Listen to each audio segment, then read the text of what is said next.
मैं राम कुमार गुप्ता, प्रधान जिला Karnal fertilizer pesticide seed association से निवेदन करता हूं कि 12 मार्च 2025 को हरियाणा सरकार द्वारा दो संशोधित अध्यादेश जारी किए, जिनके तहत विक्रेता को अगर गलत मानक अमानक कोई प्रोडक्ट पाया जाता है, उसमें 6 महीने से 3 साल तक की सजा का प्रावधान रखा है और 50,000 रुपये से 5 लाख रुपए तक की जुर्माना रखा है।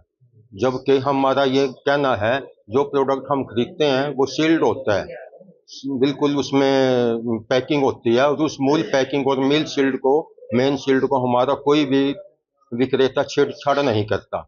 जैसा हमारा कंपनी से आता है, ऐसी प्रोडक्ट हम किसानों को बेचते हैं। अगर उसमें अमानक पाया जाता है तो इसमें दोषी हम ना होकर उत्पादक कंपनी होनी चाहिए, निर्माता कंपनी होनी चाहिए। हमारी मुख्य डिमांड ये है। और दूसरी बात, अगर बीज का कोई अमानक पाया भी जाता है तो उसका 3 दिन के अंदर पता चल जाता है कि जर्मिनेशन उसकी सही है या नहीं है। तो 3 दिन के अंदर अगर पता चल जाए तो किसान को ज्यादा से ज्यादा उसकी भरपाई की जा सकती है। उसको 3 साल के लिए अंदर नहीं डालना, ये अनैतिकता के रूप में हम इसको मानते हैं और ये बिल्कुल अव्यवहारिक है। हमारी मुख्य मांग ये है कि इस कानून को, ये जिसको हम काला कानून समझते हैं, इसको बंद करना में वापस लेना चाहिए। नहीं तो सर, हरियाणा के अंदर पूरी स्ट्राइक जैसे कल हुई है, एक तरह से हमारी सांकेतिक स्ट्राइक के रूप में है और 1 हफ्ते का हमने आह्वान किया है। पूरा हरियाणा पहली बार इस तरीके से पूर्ण रूप से कल बंद था।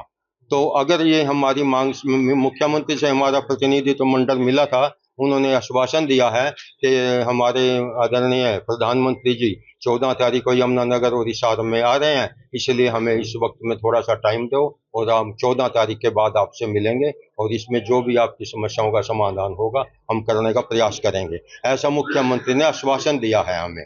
लेकिन नहीं, अभी जब तक आगामी आदेश तक हमारी कल 50 आदमियों की, पूरे हरियाणा के जिला प्रधानों की और शीर्षक नेता हमारे हरियाणा के जो लेवल के हैं, उनकी मीटिंग हमने रखी है। जो भी फैसला वो करेंगे, आगामी रणनीति उसके अनुरूप करी जाएगी।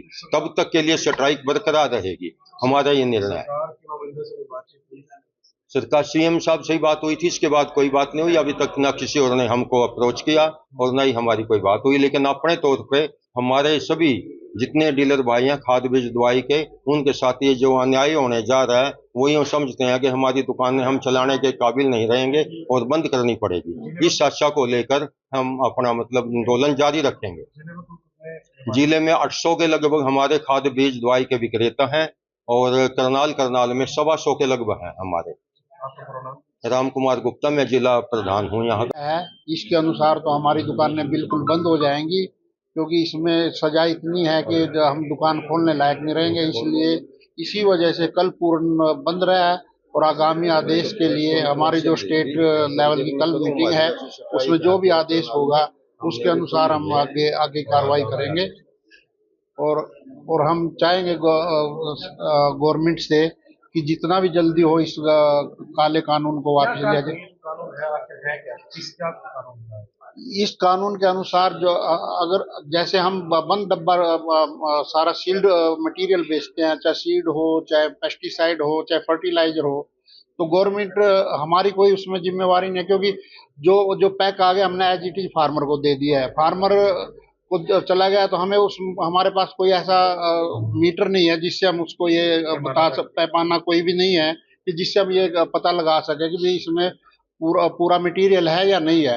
ये जो निर्माता है, प्रोड्यूसर है, उन्हीं को पता है भाई उन्होंने क्या डाला है। तो इसलिए हमारी गवर्नमेंट से निवेदन है कि जो ये हमारे पे हमें फर्स्ट पार्टी बनाया गया है, जिसमें हमें भी सजा का प्रावधान है, उसको वापस लिया जाए, क्योंकि वो हम उसमें कोई मिलावट नहीं कर सकते, क्योंकि सील्ड है सारा मटेरियल। इसलिए हमें गवर्नमेंट से रिक्वेस्ट है कि इस कानून को जल्द से जल्द निरस्त करा जाए।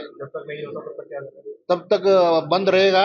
और कल हमारे स्टेट लेवल की मीटिंग है, उसमें आगामी जो भी वो होगा भी 7 दिन के लिए बंद का काल की गई है और कल भी पूर्ण बंद रहा है और आज भी पूरा करनाल में रखी है हमने पूरे हरियाणा से। करनाल में रखी है पूरे हरियाणा से और दो आदमी सारे डिस्ट्रिक्ट से आएंगे। यहाँ पे जो डिसीजन होगा उस पे आगे कार्रवाई करेंगे।